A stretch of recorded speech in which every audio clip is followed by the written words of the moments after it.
Okay, this is the chapter 7 of the Year 2 Pure. This is lesson 1 of it. We're going to be looking at trigonometry and modelling the addition formulae. This is sometimes called the compound angle formulae. And they start off pretty difficult, really, because you have to learn how to do the proof of it.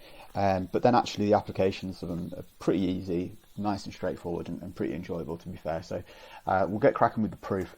So the compound angle formulae have sine of, or cos of, or tan of, two angles that are being added up or subtracted from each other, and they're called compound angles because if you imagine you've got A and you've got B there.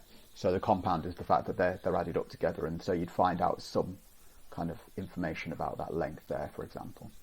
Okay, now this can be proven geometrically using a few right angle triangles. So what I've got here is I've got a right angle triangle there, I've got another right angle triangle there, I've got a right angle triangle there, and I've got another right angle triangle there, and I've got this little rectangle here.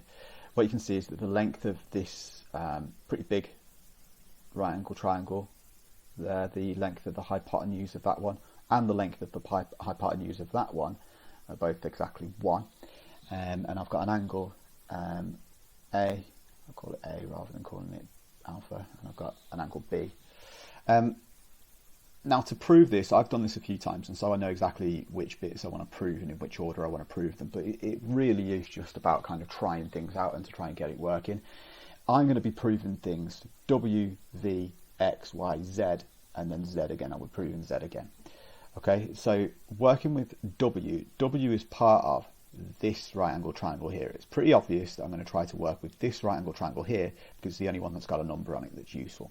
So let's take a look at what that right angle triangle looks like. Well, we've got that there, we've got a 1, we've got a B there, and we've got W.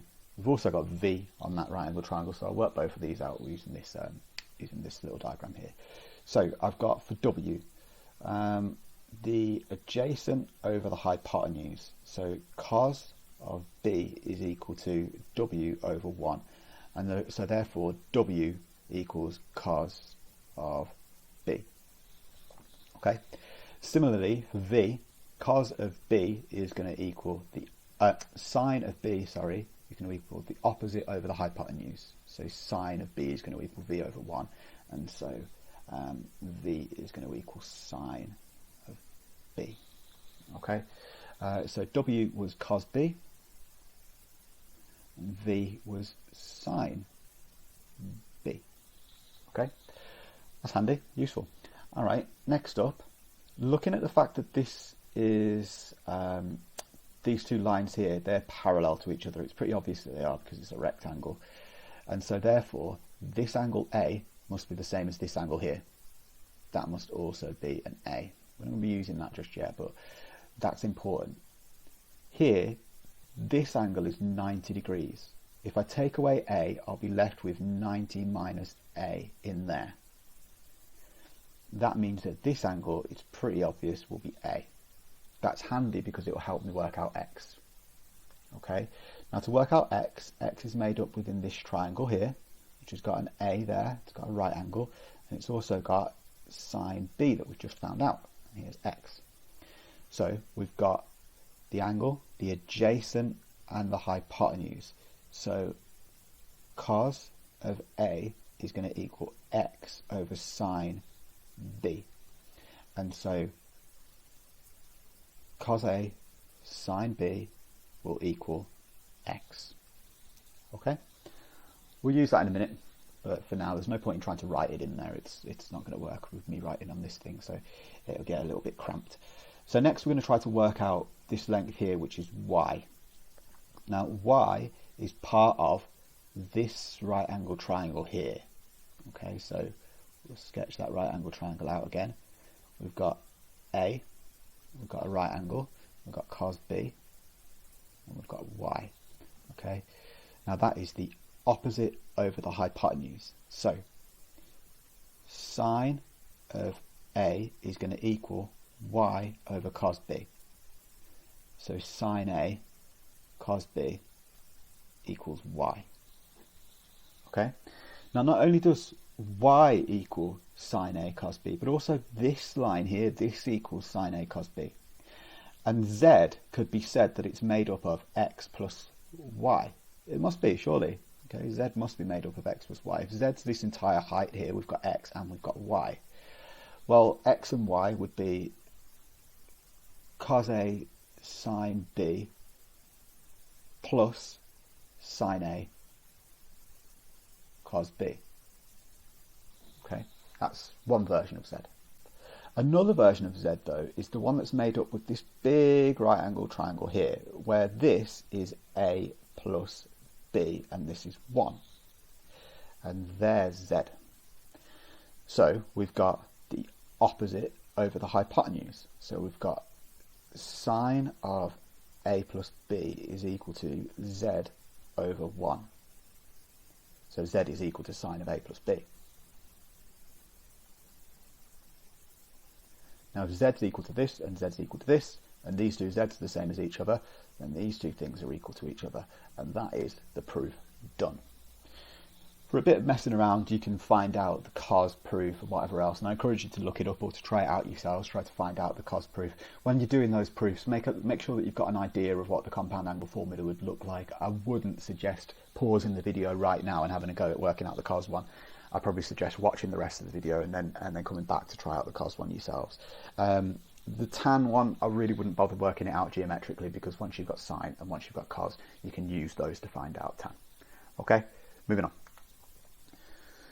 So how about sine of A minus B? Well, we knew that you had sine of A plus B, the one that we just found out, was equal to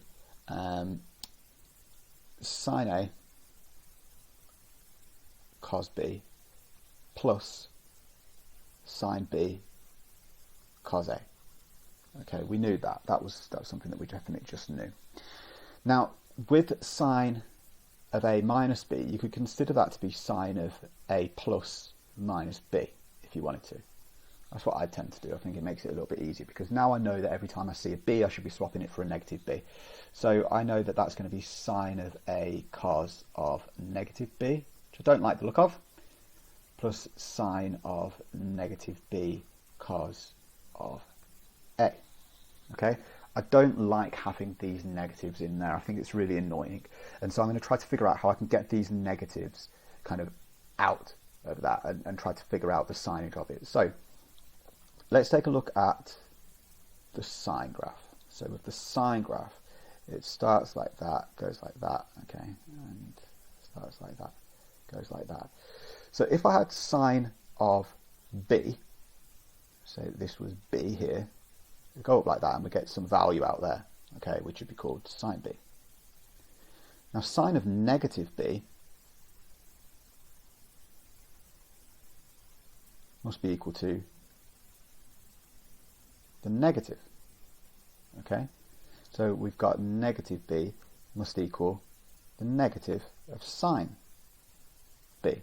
You can see that, look at the length there and the length there, okay, it's symmetrical over the x-axis. And so we would know already that that could be called negative sine B. Okay, well let's try a similar thing with cos. We've got cos starts at 1 and goes down like that, okay, goes like that there. Well, cos of B, be like that. It works the same, by the way, past 90 degrees and whatever else, it's just reflection over. Okay, goes up and creates that thing, and cos of negative B go up and create that thing, and so actually cos of B equals cos of negative B. They're identical to each other. Okay, and so we can use those things to try to tidy up this thing here that we've got, which is sine of A. Well, cos of negative B is equal to cos of B, so sine A cos B. Sine of negative B was equal to negative sine B, so we've got negative sine B cos A. Okay, and so therefore sine of A minus B must be equal to sine of A cos B minus sine of B cos A. Okay, moving on. There's also a cos version, okay, They have this like 3 different things that you need to know about. I'll jot them all down. There's a slide coming up that's got them like in a nice little printed form, but I'll jot them all down and I'll screenshot it and write it somewhere useful. So you've got sine of a plus or minus b is going to equal sine of a cos of b plus or minus sine of b cos of a. Okay, that one's handy. Plus or minus, plus or minus. The signs match, you can see plus or minus, they match. With cos though, you've got cos of a plus b will be equal to cos a cos b minus plus. Watch out for that. I'll tell you a little bit more about that in just a second, but that is really important that you don't mix that up. Okay, plus or minus, plus or minus. If this is plus, this is plus. If this is minus, this is minus. Plus and minus versus minus and plus. If this is positive, this is negative. If this is negative, this is positive. You can do the proof geometrically if you really want to, or you can probably look it up. There might be a different video somewhere for it. But watch out for that. If this says plus or minus, you've got the opposite sign in there. Now, tan of a plus or minus b, we're going to figure that one out in just a second, but I'll write it down anyway, and you can screenshot it and keep it. You've got tan of a plus or minus tan of b over 1 minus plus tan a tan b. Every so often you'll find these written out as 6 separate things. I don't see any need to do that. You should be able to understand plus and minus and plus, so you don't really need all 6. Some of my slides that come up in a minute, you'll see that I've probably got all 6 on there. Okay, using the identity so far, give an identity. So basically I want to use sine and cos to figure out the identity for tan. I know that tan's going to look like that. I've already got it written down and you've written it down as well. So tan of a plus b, proving that using cos and sine, will be sine of a plus b over cos of a plus b.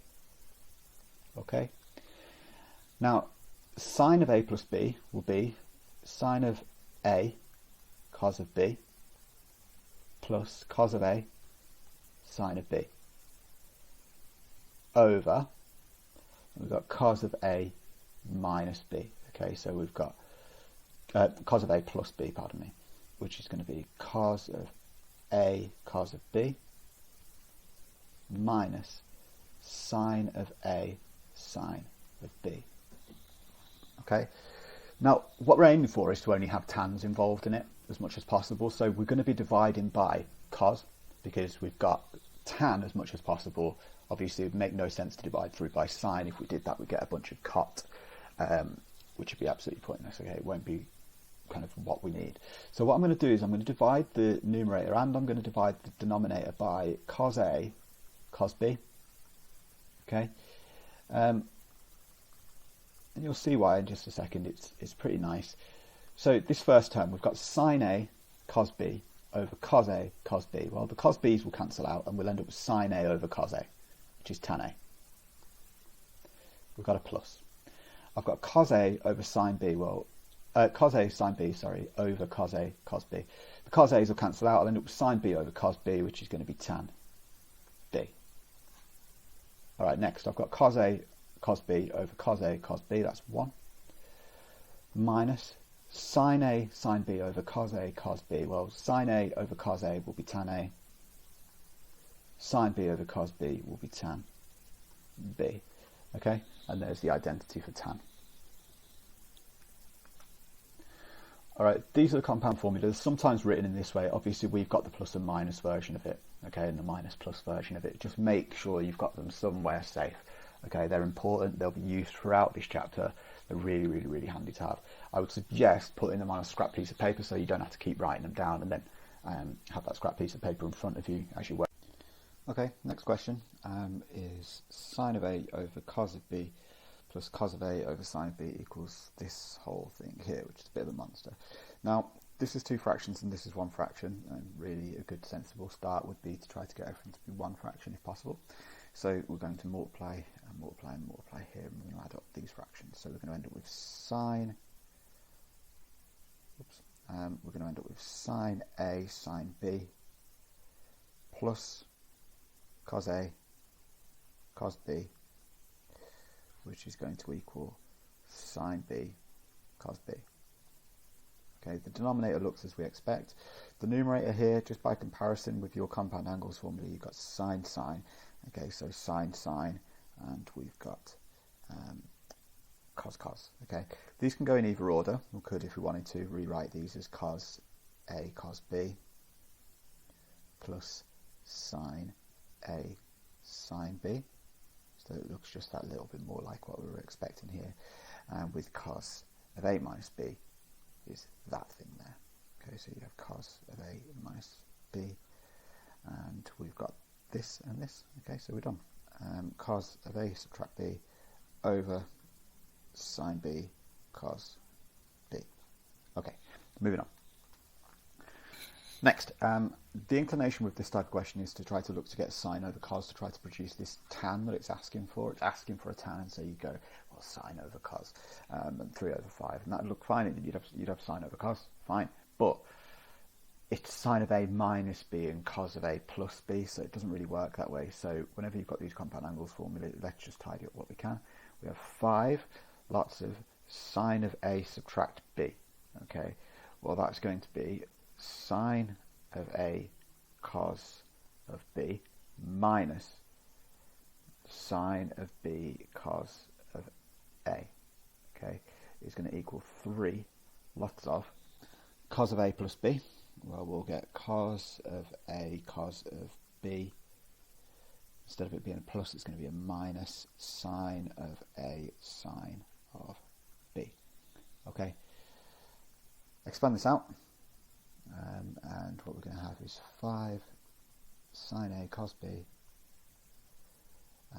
minus 5 sine B cos A equals 3 cos A cos B minus 3 sine A sine B. Now, what I want is tan A in terms of tan B. Okay, and with tan, what you'll be doing is you'll have sine on top and cos on the bottom. What I'm going to do is I'm going to divide through by cos A over cos B. Okay, I'm going to divide everything, both sides, every single one of these, all these 4 terms. If I do it to both sides, everything will hold true. So we'll get cos A cos B under all of this stuff, and cos A cos B under all of this stuff. So we've got 5 sine A cos B over cos A cos B. Well, the coses will cancel out there, and we'll end up with 5 tan A, because sine over cos is tan. 5, so we're going to subtract 5 sine B cos A over cos A cos B. Well, the cos A's will cancel, and we'll end up with sine B over cos B, which will be tan B, is equal to, well, this will be 3 cos A cos B over cos A cos B, which will be just 3. Subtract 3 sine A over cos A, sine B over cos B. Well, this is going to be tan A, tan B. I want tan A in terms of tan B, so what I'm going to do is I'm going to try to isolate tan A as much as I can. So I'm going to get 5 tan A plus 3 tan A tan B is equal to 3 plus 5 tan B. Factor out the tan A.